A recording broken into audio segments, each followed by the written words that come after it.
Hello and welcome to another Starting Out with Quantum Computing episode. I'm your host Lloyd and I think I've got something interesting for you this time.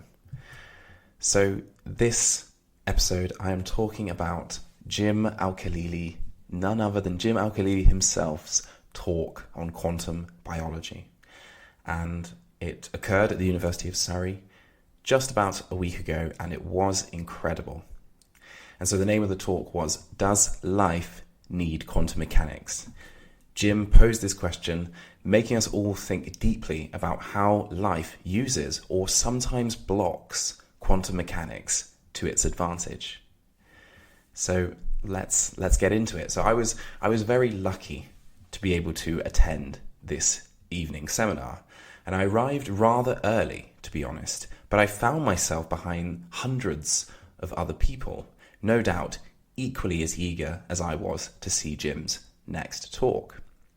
And the entire hall was full to the brim, and we were all sort of whispering in hushed tones, not trying to miss any action from Jim, the man of the moment. And then, just as time seemed to dilate and extend forever, Jim was finally introduced, and the talk began. And so, even though I'm sort of calling him casually Jim, he is a distinguished Professor Emeritus, Jim Al-Khalili. He is CBE as well. So it really would take a long time to name all of Jim's achievements, but let us at least go through a couple. So he was awarded CBE in 2021 for services to science and public engagement in STEM. He was awarded the Michael Faraday Prize, the Kelvin Medal and Prize, and the Stephen Hawking Medal. And he is, of course, known for, you've probably seen him, numerous popular science books, TV shows, documentaries, podcasts, and of course the radio. And in the academic world, he is incredibly well known as a nuclear physics researcher who is transferring to quantum biology research. And he has been made an honorary Doctor of Science at Royal Holloway, the University of York, the University of St Andrews, and the University of Birmingham. So this list could really go on for a very long time. But as I said, Jim's background is in nuclear physics, and he completed his PhD thesis in 1989 on nuclear reaction theory. Specifically, elastic scattering was the topic. And there's a very funny excerpt from it that it makes me laugh every time I read it. It reads, "I am grateful to the Science and Engineering Research Council for the award of a research studentship to enable me to study at the University of Surrey. Finally, I should like to thank my wife, Julie, for all her support over the past 3 years. At last, I can start to contribute towards paying the mortgage." So not only is he an incredible scientist, researcher, science communicator, but he's also very funny. And yes, over the years, Jim's interests have slowly adapted and moved towards quantum mechanics within biology, also known as quantum biology. Perhaps nuclear physics was simply too easy. As such, one can see that most of his recent work probes the boundaries of quantum biology, from the role of quantum mechanics in DNA to the way organic molecules interact with each other. And having taken a quantum biology module myself at the University of Surrey, where I also reside, I can certainly say that this research is cutting edge and incredibly complex. The field of quantum biology is often perceived as being only a couple decades old, but it is in fact over almost 100 years old and was first put into the spotlight by some of the greatest scientists that we know in history: Pascal Jordan, Niels Bohr, then Erwin Schrödinger, of course. And in the case of Schrödinger, he wrote a mind-altering book that you should definitely read called What is Life? The Physical Aspect of the Living Cell. You should 100% read that book.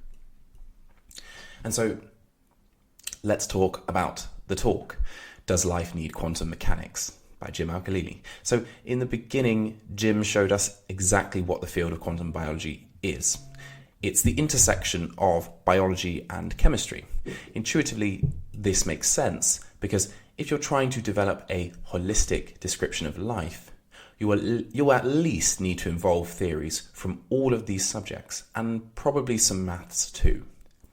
What makes less sense is the idea that life inherently uses quantum mechanics to its advantage. That sort of question instantly begs, how does life even know about quantum mechanics? And yet, quantum mechanical phenomena such as superposition, entanglement, or quantum tunneling can play a serious role in lots of biological processes, ones without which humanity would probably never exist. So it's kind of mind-blowing. And before Jim dove into the details about quantum biological processes, something that caught my attention is that he mentioned Max Delbruck. Max Delbruck was born in 1906, and he was a German-American biophysicist who was fascinated with genes and what induced genetic traits. And he would go on to eventually share a Nobel Prize in physiology or medicine, they call it or, I don't know why, in 1969 for discovering the replication mechanism of viruses. But what is amazing about Max is that his meetings with Niels Bohr and Wolfgang Pauli inspired him to pursue physics and biology for the rest of his life. And Max in turn went on to spark other physicists' interests in biology. Max's research on gene mutation influenced Rosalind Franklin, Maurice Wilkins, Francis Crick, James Watson. These names should sound familiar because they then went on to discover the structure of DNA. And this is often the way in the sciences that multidisciplinary discussion leads to discovery. And Jim moved on and started to speak about the numerous biological processes that could be given a quantum mechanical description. So these are processes which we have defined using normal classical biological descriptions, and potentially we can also describe them with normal physics a lot of the time. But there are some biological processes that can be described in a quantum mechanical way. And it was eye-opening as it changes the way that you think about life. So here are some processes that you may not have thought about before. For example, how do migrating birds know which direction to fly thousands of miles? Birds, they migrate, some birds migrate thousands of miles every single year, but how do they know where to go? And it turns out that magnetoreception, which is the ability to see magnetic fields, is an inherently quantum process, and that is the answer. Magnetoreception is, in other words, the bird's ability to detect and see a map of the Earth's magnetic field lines. Current research suggests that the quantum formation of radical pairs happens inside the bird's eyes. So radical pairs are basically two molecules with unpaired electrons. And this happens inside the bird's eyes, allowing the bird to see the magnetic field lines and plot a course of migration. But what about photosynthesis? We all know this process. It's a process which allows plants to absorb light, water, and carbon dioxide and produce energy for itself. Without it, trees would not exist, and neither would humans.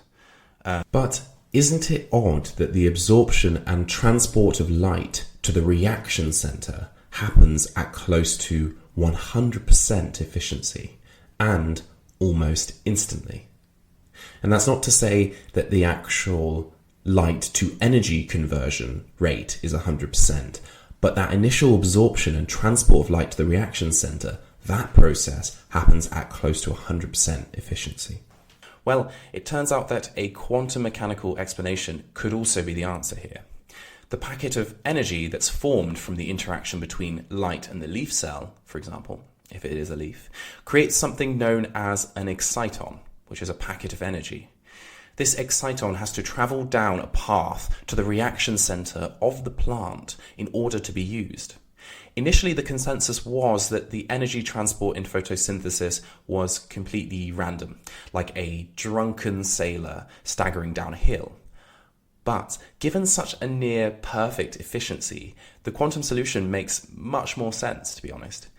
Instead, the exciton exists in a superposition state, which allows it to explore all the possible pathways simultaneously, and choose the most efficient one. And furthermore, the innate structure of this leaf cell protects the quantum state. A lot of you might be saying, oh, but decoherence, it should destroy the superposition of the exciton almost instantaneously. But the innate structure of the leaf cell protects this quantum state, keeping it coherent for just long enough that the energy can travel down the optimal path, thus near 100% efficiency. And then we moved on to something that was really interesting in Jim's talk. It was DNA tunneling. As Jim said, the idea of quantum tunneling occurring in DNA goes way back to Per-Olof Lodin. He is a Swedish physicist and professor at the University of Uppsala. And Lodin suggested that perhaps the process of protons tunneling from one strand of DNA to another could drive mutations, leading to genetic diseases such as and cancer, and could even cause the aging of the cell. And the idea that of quantum tunneling is actually surprisingly simple, at least to explain intuitively. Or instead of intuitively, I should say, to at least explain in a simple manner, but it kind of doesn't make sense that it could happen. Imagine you have a football and you are stood at the bottom of a hill. Now, you can either expend a huge amount of energy and kick it up the entire hill, and this would be the classical way of doing it, and now you've managed to get the football to the other side of the hill. Or you could spend a little less energy kicking it about 3/4 of the way up the hill, and then sometimes the ball will just phase over to the other side. I literally do mean phase over. It will literally tunnel to the other side, and this is quantum tunneling. It is genuinely observed and does actually happen, and it was also the subject of the most recent Nobel Prize in Physics. Now, Jim's group conducted lots of fruitful research on this idea, proving that quantum tunneling was actually dominant in DNA proton transfer. And what is even more enlightening, I guess, is the fact that the DNA structure isn't defenseless against this process either, as Jim's group showed in future research. And so that's incredible. A particular enzyme that gets produced can suppress this quantum tunneling and greatly reduce the likelihood of mutation. So the DNA itself has mechanisms in place to counteract the natural quantum mechanical phenomena that's going on and to help our cells stop mutating or to reduce the likelihood of mutation. And although such quantum processes haven't been directly observed in the lab, as it would be incredulously hard to see and to probe for such quantum phenomena inside a living cell, these high quality simulations, they still reveal a deeper truth about life and the processes of the living cell. And sadly, the talk, it did have to end at some point. I wish it could have gone on forever. It really was a wonderful talk. And what really excites me, and what excited me so much after the talk when I started thinking about it, was how open-ended the field is at the moment. There seems to be a treasure trove of directions for research. Firstly, I would argue that this could be one of the hardest fields to get into. Unlike the idealized quantum environments, which operate at cold temperatures or in vacuums with lab-grade conditions, and you can see why I like quantum computers, the biological cell, the living cell, is hot, it's messy, there's high temperatures and lots of processes going on. So much noise is generated within the cell, and so many interactions take place that quantum states will have essentially no lifetime whatsoever, making it very hard to observe them experimentally. In other words, they will decohere instantly. Yet life makes use of these infinitely brief moments and has evolved to either maintain the quantum effect for a little longer or to suppress it. And beyond the pursuit of knowledge, it is also satisfying that the applications of theoretical quantum biology may very well lead to breakthroughs in health and medicine. So there is an application pipeline there, and that is something that's very rewarding in research. So could quantum biology and indeed quantum computing in the same token lead to cures and incredible medicines? Well, it's becoming less and less of a fantasy and more of a research path every single day. Thank you very much for joining me. This has been Starting Out with Quantum Computing, and I very much hope to catch you in the next episode. Until then, bye-bye.